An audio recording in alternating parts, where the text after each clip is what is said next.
오늘 우리에게 주실 말씀은 역대하 2장 5절에서 10절 말씀입니다. 역대하 2장 5절에서 10절 우리 다 같이 봉독을 하겠습니다. 내가 건축하고자 하는 성전은 크니 우리 하나님은 모든 신들보다 크심이라. 누가 능히 하나님을 위하여 성전을 건축하리요. 하늘과 하늘들의 하늘이라도 주를 용납하지 못하겠거든 내가 누구이기에 어찌 능히 그를 위하여 성전을 건축하리요. 그 앞에 분향하려 할 따름이니이다.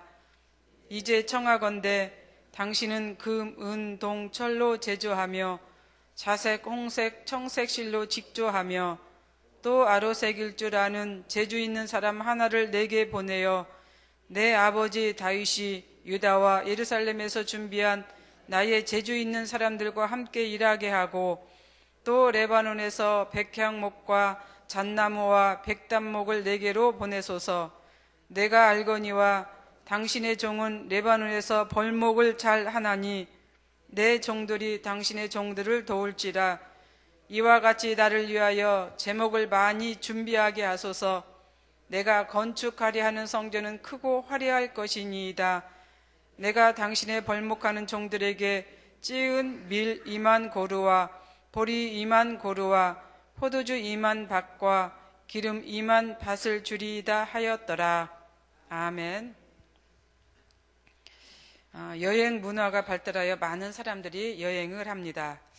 특히 요즘처럼 날씨가 좋은 봄, 여름 날씨에 더욱 많은 여행을 하게 되지요. 지난주 황금 연휴를 맞이해서 많은 사람들이 외국으로 여행을 떠났습니다. 여행을 하다 보면 여행하는 곳이 대개 고성이나 또 왕궁이나 이런 곳을 다니게 됩니다.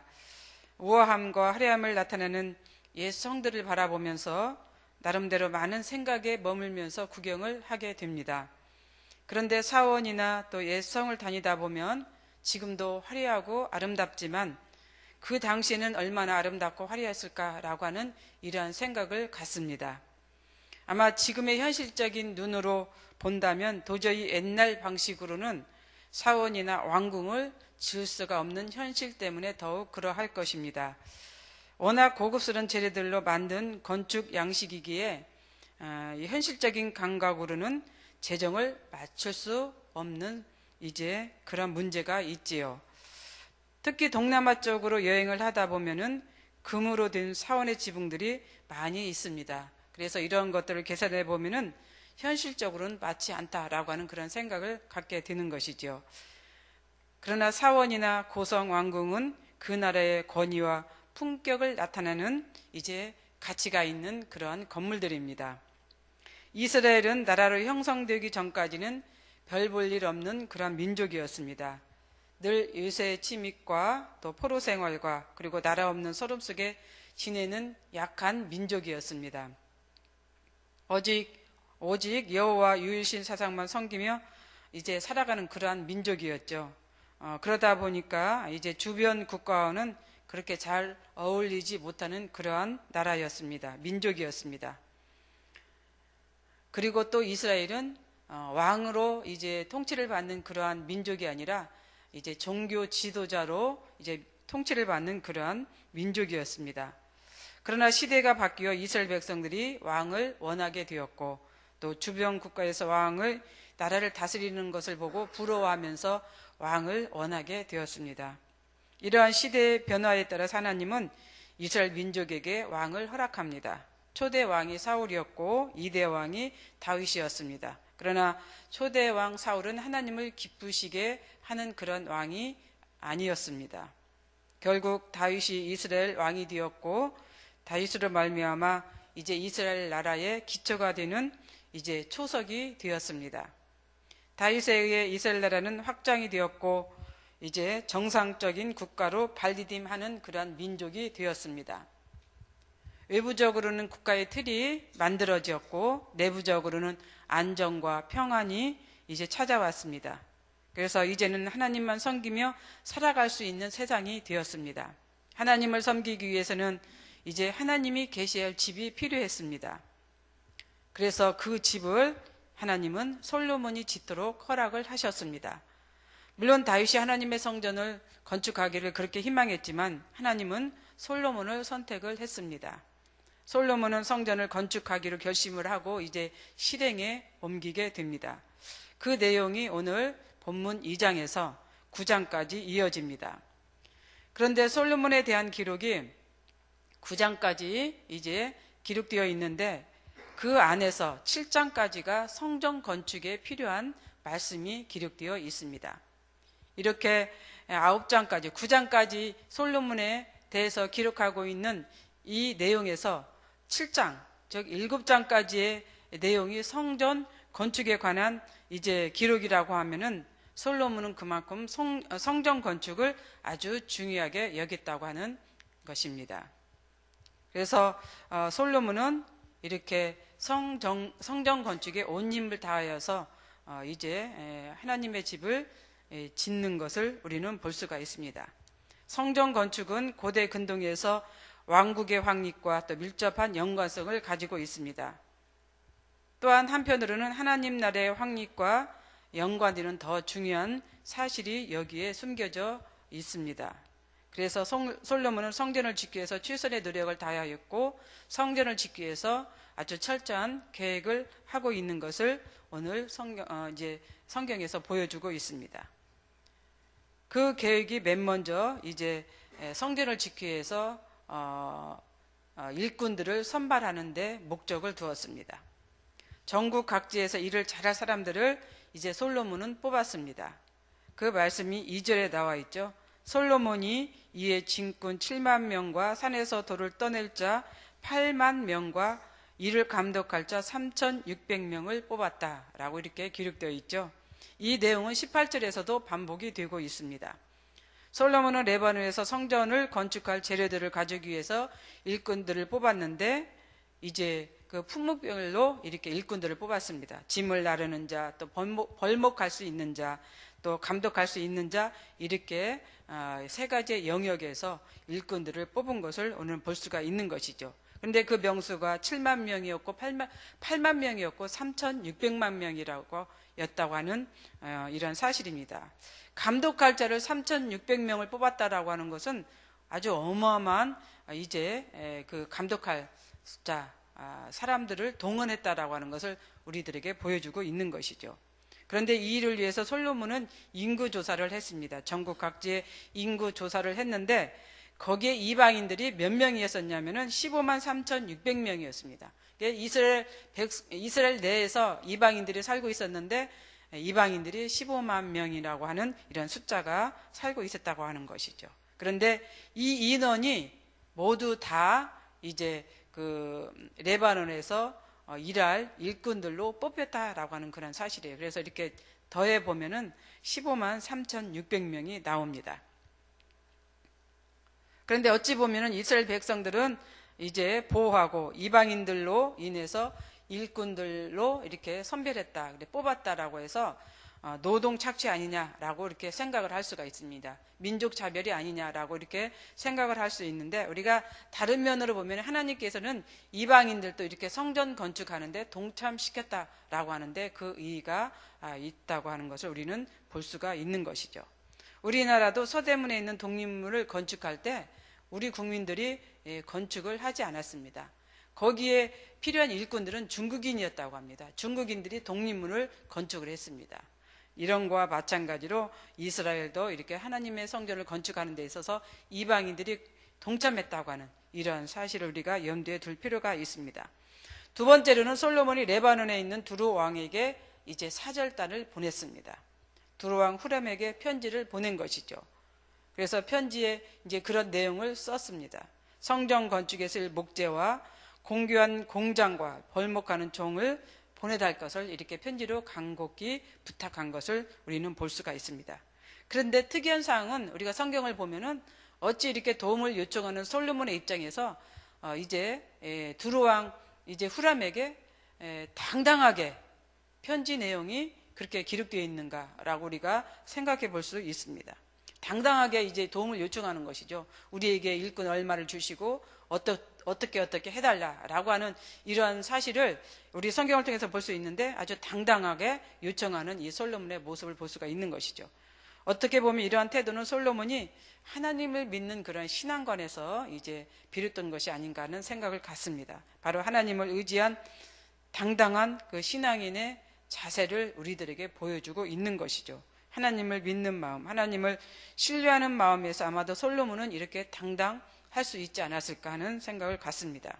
하나님을 보는 신앙의 눈이 그만큼 이제 바른 신앙의 모습을 보여주고 있고, 그래서 당당하게 이방나라 두로 왕에게 그렇게 도움을 요청할 수 있었다라고 하는 것을 알려주는 것이죠. 그렇다면 이 레바논, 두로는 어떤 곳일까? 우리가 생각하는 중동 지역은 푸른 나무가 이제 그렇게 많은 지역이 아니라고 우리가 생각을 하게 되죠. 사막이 거의 이제 사막으로 이루어진 그런 나라라고 우리가 생각을 하게 됩니다. 그런데 당시의 레바논, 당시의 중동 지역은 그런 지역이 아니었다라고 그렇게 얘기들을 합니다. 그래서 지금의 상황과는 많이 다르다고 그렇게 얘기를 하죠. 그래서 백향목뿐만 아니라 잣나무, 백단목이 아주 유명한 그런 지역이었다고 합니다. 특히 백향목은 향기가 좋고 병충해를 잘 타지 않아서 옛부터 건축 자재로 많은 사람들이 선호를 했다고 합니다. 오늘날에는 거의 나무를 벌목해서 없습니다. 사막지대로 우리가 알고 있는 것처럼 그렇게 나무가 많지 않다고 합니다. 그러나 깊은 산간지대에만 조금 이렇게 이런 나무가 있다고 합니다.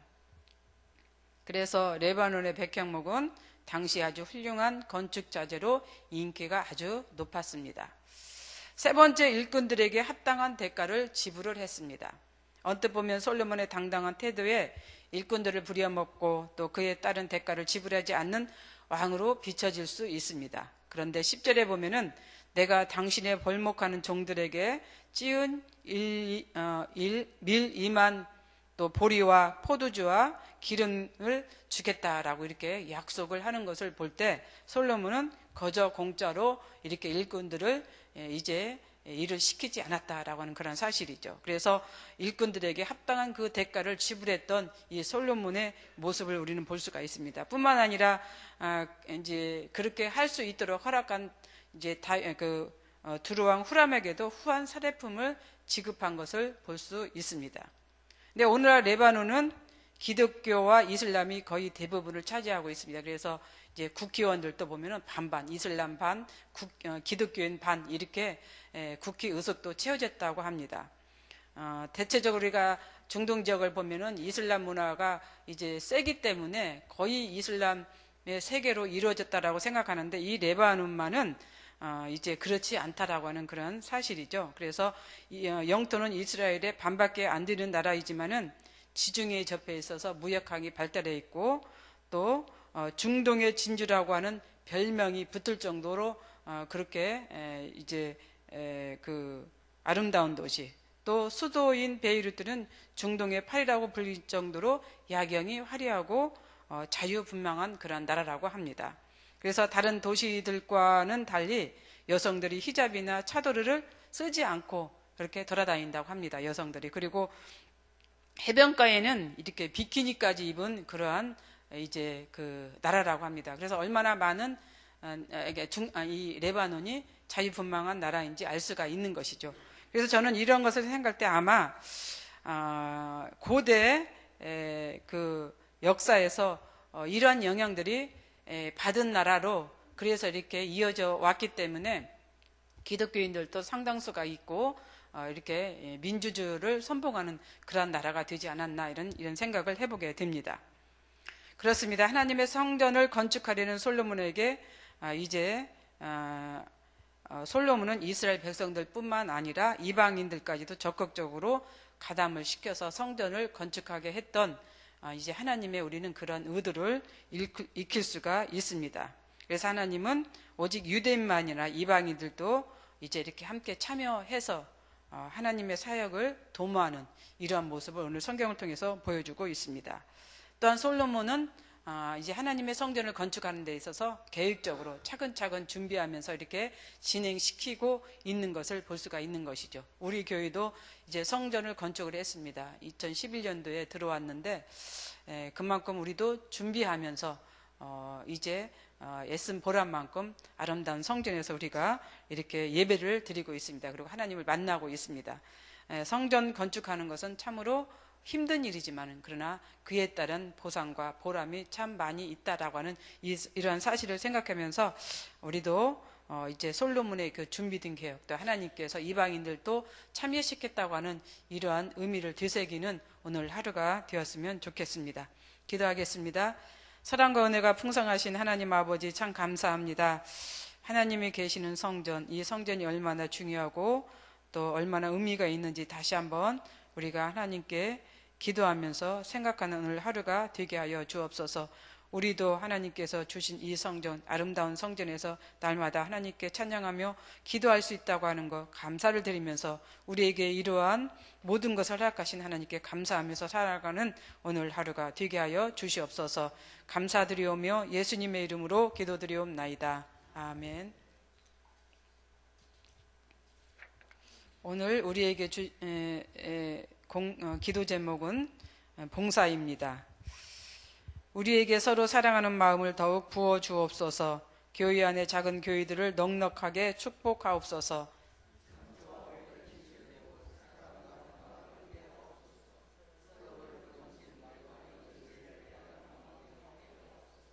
사회의 약자를 끌어안는 신앙적 어머니 공동체, 소외된 계층을 돌아보는 사회적 희망의 공동체, 올바른 가치를 살아내는 정신적 공의의 공동체에게 하옵소서. 우리 교회가 여기 있어 지역사회와 시대가 복되게 하옵소서. 아멘. 주님이 가르쳐 주신 기도 드리겠습니다. 하늘에 계신 우리 아버지, 아버지의 이름을 거룩하게 하시며 아버지의 나라가 오게 하시며 아버지의 뜻이 하늘에서와 같이 땅에서도 이루어지게 하소서.